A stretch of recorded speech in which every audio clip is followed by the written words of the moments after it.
headlines of VTV News. The 13th Party Central Committee convenes the 9th session. Steady growth achieved thanks to internal forces.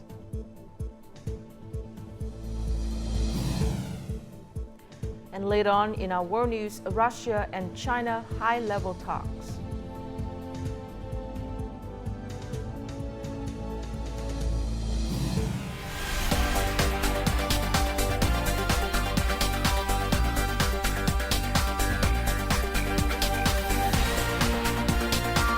Broadcasting from Hanoi, the capital of Vietnam. VTV News starts right now. Hello to our viewers all over the world. This is VTV News coming live to you from Hanoi. I'm Lina Pham with the top news of the hour. The 9th session of the 13th Party Central Committee opened on Thursday at the Party Central Committee's headquarters.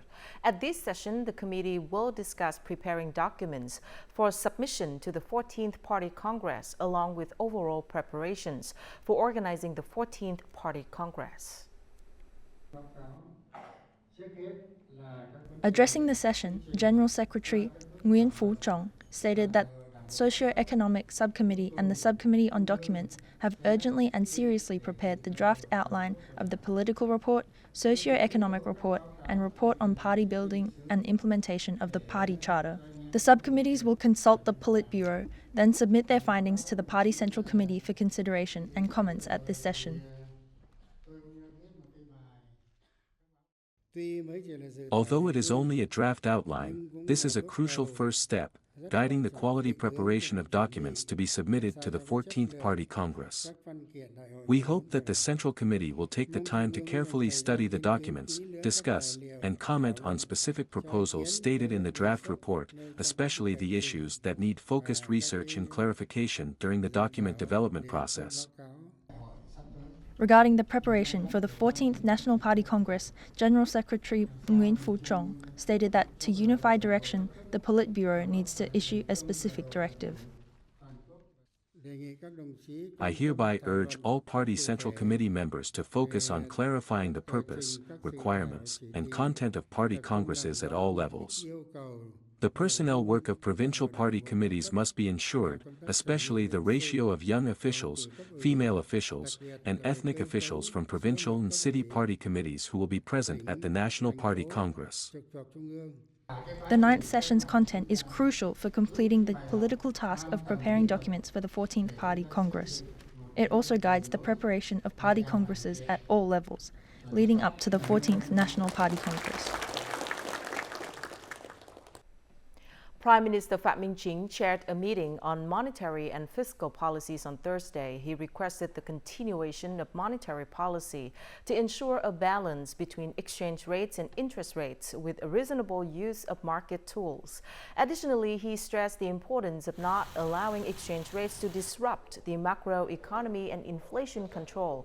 The Prime Minister called for increased access to credit, reduced lending interest rates through digital transformation, and aimed for a 5 to 6% increase in credit in the second quarter. Regarding fiscal policy, he urged for increased revenue, reduced state budget expenditure, continued tax and fee exemption policies, and promotion of public investment. The Prime Minister also highlighted the importance of issuing government bonds to mobilize resources for development, simplifying administrative procedures, and adopting digital transformation in the banking sector. Lastly, he emphasized the need to narrow the gap between domestic and international gold bar prices. Since the beginning of May, more than 20 banks have adjusted their deposit interest rates, increasing them by 0.1 to 0.5%. The deposit interest rates for terms under 6 months at many banks are approaching 5% per annum, while the rates for terms over 6 months remained unchanged. Banks have raised deposit interest rates in response to a decline in savings within the banking system. Recent data from the General Statistics Office indicates a 0.76% decrease in capital mobilization by credit institutions compared to the end of 2023. Deposit growth in the first quarter remained at a low level, with some large banks even experiencing a decline in deposits during the first 3 months of the year. According to a recent economic outlook report of the International Monetary Fund, Vietnam is one of the economies that largely contributes to the growth of the Asia-Pacific region. The statistics over the past 5 months show that this result is partly thanks to the improved resilience of the economy's internal forces and the positive production and business situations of enterprises. Overall, in the first 4 months of this year, Vietnam's exports increased by 15%, with an estimated trade surplus of $8.4 billion. Export turnover to most major markets recovered well and maintained stable growth. Trade advantages contribute to strengthen Vietnam's position in attracting foreign investments. Total registered FDI in the first 4 months of the year reached nearly $9.3 billion, up 4.5% over the same period. While realized FDI raked in an increase of 7.4%, many localities have actively prepared infrastructure to attract high-quality FDI. We guide businesses to invest in a green direction. At the same time, we focus on research to renovate existing industrial parks through water circulation, planting more trees, and economical use of energy. This year, public investment disbursements has so far reached 17.7% of the plan assigned by the Prime Minister, equivalent to more than $4.5 billion, about 236 million higher than the same period last year. We are researching, and the general direction is to mobilize all additional resources for disbursement of public investment capital. There is an urgent need to harmonize public investment plans. The Asian Development Bank believes that flexible monetary, fiscal, and investment policies will be the key to Vietnam's growth in 2024. The reductions of taxes and fees for businesses will raise aggregate demand. Meanwhile, fiscal and monetary policies must be focused on stabilizing interest rates and controlling inflation and exchange rates. Vietnam's first quarter gross domestic product is estimated to increase by 5.66% compared to the same period last year, the highest increase since 2020. The government's close guidance continues to help maintain the growth momentum for the rest of the year, gradually realizing the annual growth target of 6 to 6.5%. In the first 4 months of this year, trading volume at the Mercantile Exchange of Vietnam grew by more than 21% compared to the same period last year. The information was given in an international conference organized by the Mercantile Exchange of Vietnam and the Chicago Mercantile Exchange on Thursday. This in the following story. At the event, the speakers said that in addition to agricultural products, the potential for the trade of metal products is also high. In the first quarter of this year, the trading volume of metals on the Chicago Mercantile Exchange grew more than 20% compared to the same period last year. Many different underlying exposures which are linked to the economy of Vietnam. Vietnam is one of the fastest growing economies globally. And the product portfolio at CME covers so many different things for metals. With the rapid growth rate, Vietnam's commodity market is receiving a lot of attention from international partners. Vietnam can build, operate, and develop specialized trading platforms for strong products such as coffee, rice, rubber, and pork. In the coming time, we will focus on building a pork trading floor in Ho Chi Minh City. Experts say that although it is quite new, after only 6 years of being able to trade with the world, Vietnam's commodity trading market has shown a rapid development while remaining steady and resilient. Prime Minister Phie recently issued a directive on intensifying carbon credit management to implement the nationally determined contributions. In order for Vietnam to truly participate in the carbon credit market, there is still a need for adequate legal frameworks, a thorough master plan on carbon credit trading and exchange of greenhouse gas emission quotas. In Vietnam, carbon credits can be sold by forestry organizations, renewable energy enterprises, hydroelectric plants, and wind farms. The credits are bought by entities which have emissions higher than the limit, or have obligations to customers, or voluntarily want to do more to tackle their climate footprints. A master plan is needed to ensure benefits to all actors in this market.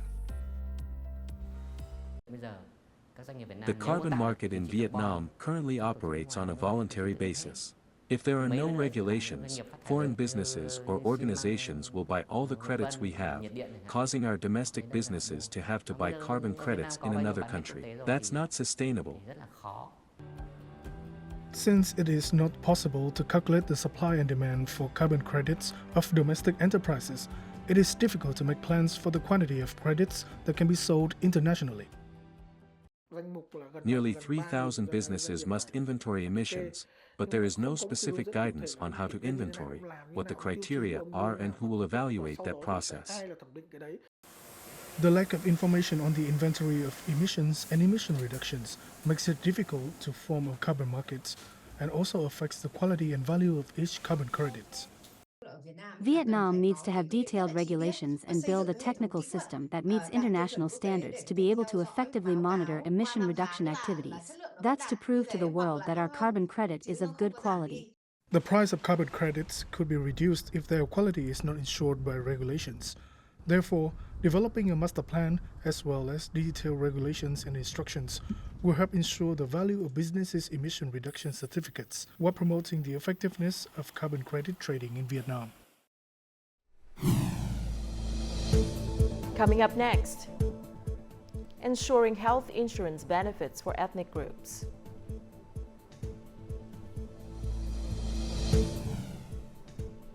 And let's check out the atmosphere of the Vesak celebration in Hue.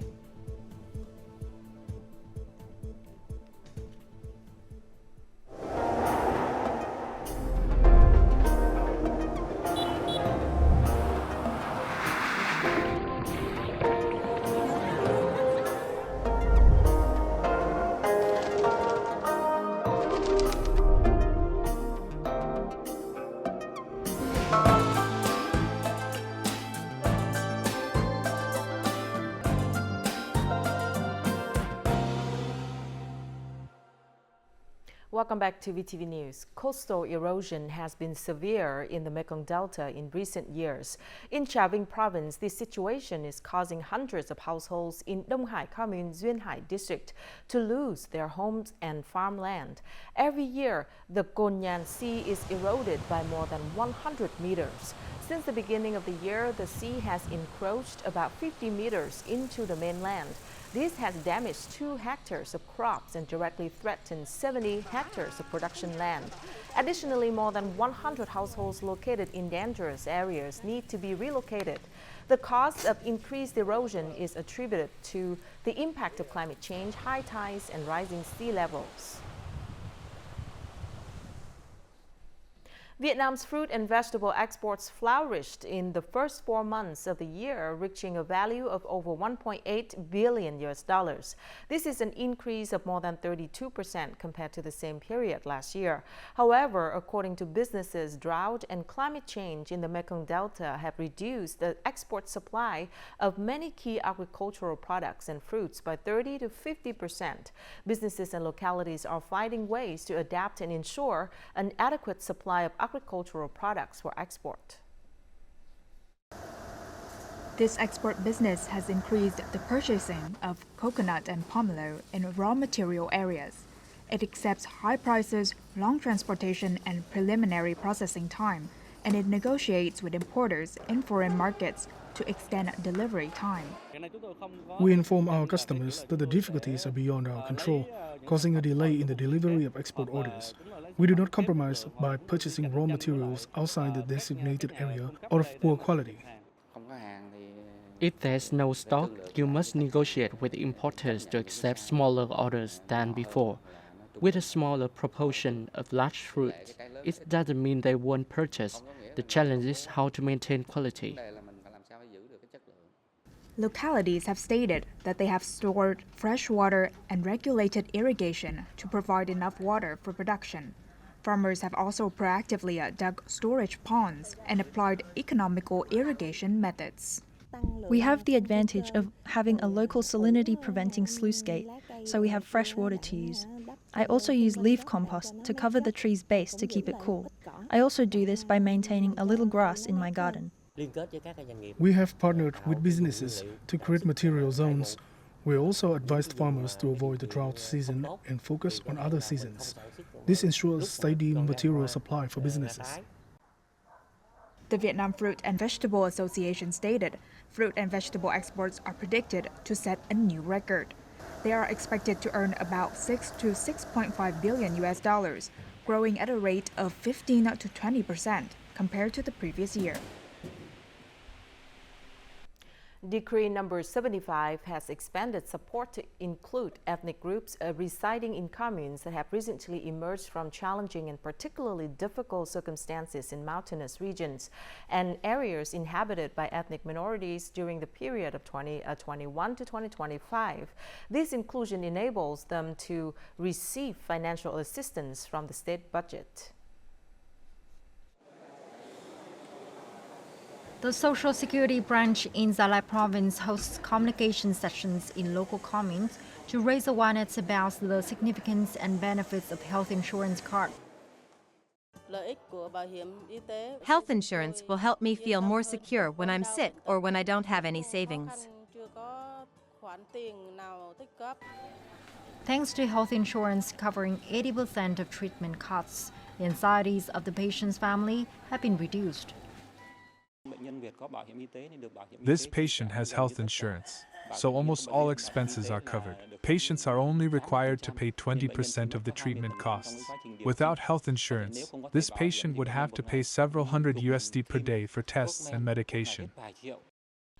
Without the support of the health insurance policy, many families would have faced financial exhaustion. Our hospital will try to provide maximum services and medicines within medical insurance. Patients with health insurance cards will also feel more secure during treatment. To ensure 98% participation in the health insurance scheme, extending the preferential period for ethnic groups in communes meeting new rural standards is crucial. This enables people to maintain household health insurance coverage. The policy supports individuals post-poverty, aiding them in accumulating wealth to qualify for health insurance, ensuring social security and sustainable poverty alleviation by the government. Right now, many Buddhists, Buddhist monks, and even non-Buddhists in the ancient capital city of Phie are busy with activities to welcome Buddha's 2,568th birthday. Buddhism has become the spiritual foundation of Phie residents and is also considered an important element in Phie's cultural identity. 7 lotus flowers launched on the Huong River signal the return of Buddha's birthday season to the Asian capital. Lanterns, welcome banners, and Buddhist flags alternating with the national flag in the streets creates an exhilarating atmosphere for the Vesak celebration. As Buddhist followers, we feel happy to participate in activities celebrating Buddha's birthday. Vesak Week in 2024 is organized in Thừa Thiên Huế Province from May the 15th to the 22nd. The presence of Buddha is a symbol of compassion and wisdom. Buddha sent a message to humanity about peace and love for each other. For the Asian capital of Phie, Buddha's birthday is not simply a spiritual festival, but also a special day for every Phie citizen to engage in a cultural celebration. Đồng Tháp Province is currently home to roughly 1,800 hectares of lotus cultivation. Each year, lotus is grown in 2 main crops in accordance with natural conditions. The benefits that lotus plants bring to growers are many and have significantly improved people's lives. In recent years, the province has been encouraging startup projects that involve lotus products. As a result, the value of the lotus plant has increased, benefiting both farmers and businesses. Lap is one of the first young farmers in Đồng Tháp to start a business with lotus plants. with traditional lotus varieties from the region. Every day he harvests seeds and flowers to sell. After researching organic lotus growing models, he boldly transitioned his farming methods in this direction. Growing lotus is more profitable than growing rice. Here, I grow organically, mainly using manure and fertilizer to improve the soil condition. Organic fertilizer will produce clean products. Previously, I worked as a mason, which made life very unstable. Now I produce lotus products regularly, thus improving my family's income. Lotus is one of the key sectors in the agricultural restructuring plan of Đồng Tháp province, with many supporting policies. Currently, the province has over 50 OCOP products originating from lotus. Members of the Lotus Association are trying their best to use all the parts of the lotus plant. Apart from lotus roots and seeds, we also have products made from lotus leaves and lotus flowers. These are strong products in the export market. In addition to selling traditional lotus, farmers also earn additional income by providing spaces where tourists can experience lotus ponds. Additionally, the province will host the second Lotus Festival from May 16th to 19th. The Vietnam National Opera and Ballet, or VNOB, will perform the classical ballet Swan Lake at the Opera House from June the 14th to 16th. To this day, no other ballet surpasses Swan Lake's artistic influence, a masterpiece woven from Tchaikovsky's music and the choreography of Petipa and Ivanov. Swan Lake 2024 is choreographed by meritorious artist Liu Thulan. The ballet will gather notable dancers such as meritorious artist Phạm Thu Hằng, dancing talent Theo, meritorious artist Văn Nam, alongside many young talented dancers and collective dance troupes. The Theatre Symphony Orchestra, comprising more than 60 musicians under the baton of conductor Đồng Quang Vinh, will accompany the performance. With the upcoming rendition, the Vietnam National Opera and Ballet Swan Lake promises to breathe new life into this timeless classic, offering a romantic ode to pure love, where goodness inevitably triumphs despite the trials and tribulations endured along the way. Coming up next in our world news, Russia-China high-level talks.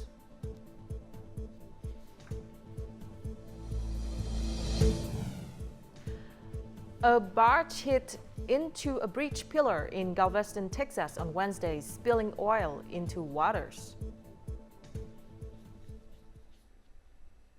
At a meeting with Russian President Vladimir Putin, Chinese President Xi Jinping emphasized China's readiness to cooperate with Russia, maintaining good neighborly relations and a strong partnership while strengthening the long-term friendship between the two peoples. He highlighted the 75th anniversary of China-Russia diplomatic relations, noting steady progress in comprehensive strategic coordination and cooperation across various sectors. President Putin emphasized priority areas for cooperation, including energy, industry, and agriculture, alongside high technology, innovation, and infrastructure construction. Additionally, discussions encompassed Ukraine and other global issues of mutual interest. Both presidents signed a joint statement deepening the China-Russia Comprehensive Strategic Partnership and attended the signing ceremony of cooperation documents. A barge slammed into a breach pillar in Galveston, Texas on Wednesday, spilling oil into waters near busy shipping channels and closing the only road to a small neighboring island. No injuries were reported. A breach superintendent with the Galveston Country Navigation District said the tugboat in Texas was pushing bunker barges, which are fuel barges for ships. The barge, which is owned by Martin Petroleum, has a 113,000-liter capacity, but it's not clear how much leaked into the bay, said Galveston County spokesperson Spencer Lewis. He said about 10.5 kilometers of the waterway was shut down because of the spill. The affected area is miles away from the Gulf Intracoastal Waterway, which sees frequent barge traffic, and the Houston Ship Channel, a large shipping channel for ocean-going vessels. The World Health Organization has revealed that cardiovascular disease is responsible for around 40% of deaths in Europe, which amounts to 10,000 deaths a day, or 4 million annually due to excessive salt intake.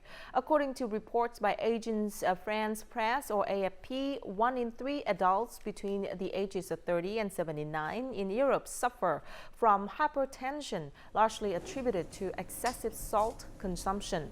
The detrimental effects of high salt intake are profound, as it significantly raises blood pressure. This is the leading risk factor for cardiovascular diseases such as heart attacks and strokes, the WHO emphasized. WHO's Europe branch director Hans Kluge emphasized the urgent need for action, stating that implementing targeted policies to reduce salt intake by 25% could potentially save an estimated 900,000 lives from cardiovascular diseases-related deaths by 2030. In the heart of the UAE's often crowded Dubai Mall lies an immersive museum that marries art and technology. Art Museum's art gallery is centered around the theme of eternal nature that resonates with Dubai's cultural backdrops and landscapes. More to follow. The Arte Museum, which boasts 14 different experiences, hopes to take visitors on an interactive experience that includes sight, sound and even smells. We start from at the entrance. You will see the great wave, like big wave, beautiful wave. Each room, each exhibition has its own scent. Then you go from the wave to the flowers area, where we have beautiful area of flowers. And then inside as well we have a piano, so people, they can enjoy the piano and then play piano if they can. The museum's inaugural exhibit, Eternal Nature, aims to remind people of the importance of nature and protecting the environment. We wanted to show the art of what we can do, how we can blend the technology. But as well, the message is about the eternal nature. What's the importance of nature in our life? The museum also invites visitors to participate in creating the atmosphere, from sketching some art pieces which are then displayed on the screen, to playing the piano for others to enjoy. The things new in here, and it felt me really good that I'm just like in another world. And I really like the mirror things and the garden area. It was really awesome. The Arte Museum, which opened its doors in February of this year, was produced by Korean digital design company, District. With realistic presentation and immersive technology, visitors can experience nature for real. And now let's take a look at the weather forecast.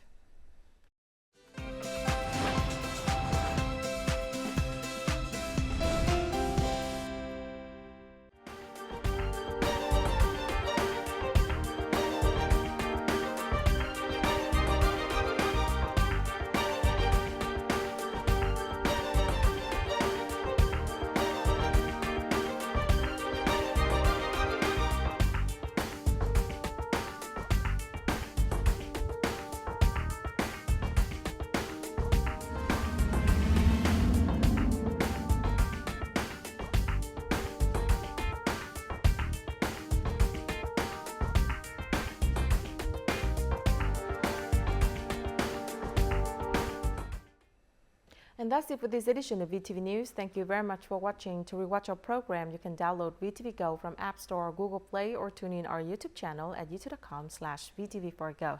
See you again at 3 p.m. local time. Goodbye for now.